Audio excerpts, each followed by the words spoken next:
Plusieurs anciens dirigeants de Voice of America licenciés lors de la première semaine du mandat de Joe Biden.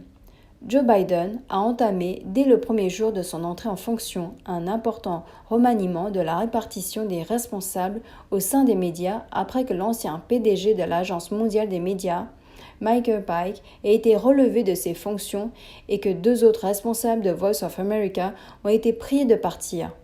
Tous deux ont été contraints de quitter la division des informations de Voice of America et sa société mère, l'Agence mondiale des médias des États-Unis. Auparavant, le directeur général de Voice of America, Robert Reilly, et la directrice adjointe Elizabeth Robbins, tous deux des personnalités conservatrices de longue date, ont accepté des postes chez Michael Pike. Selon une source du ministère, les deux fonctionnaires ont été escortés du siège de Voice of America par des agents de sécurité, après la transition entre l'ancienne et la nouvelle administration.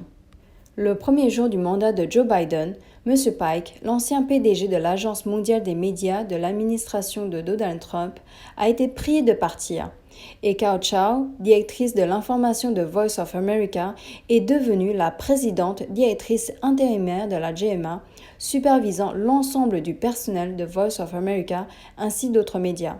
Selon la National Public Radio News, M. Reilly et Mme Robbins ont tous deux qualifié d'illégal le licenciement de la chaîne de télévision GMA.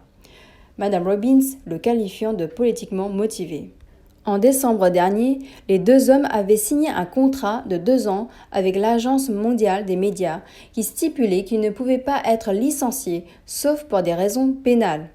L'industrie médiatique a fait remarquer que la pratique du président directeur de la GMA à cet égard pourrait conduire à un stade ultérieur à un différend juridique.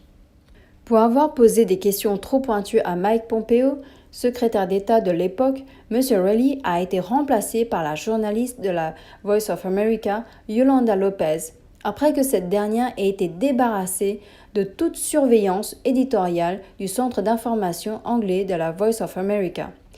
Jeff Shapiro, qui dirige l'Office cubain de radiodiffusion, a également démissionné.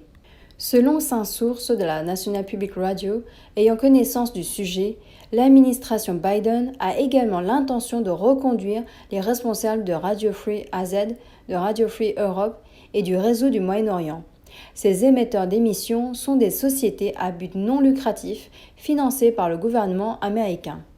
Fondé pendant la Seconde Guerre mondiale, Voice of America est un diffuseur international américain financé par le Congrès américain. Voice of America produit du contenu numérique, télévisuel et radiophonique en 47 langues et le distribue à des stations affiliées dans le monde entier.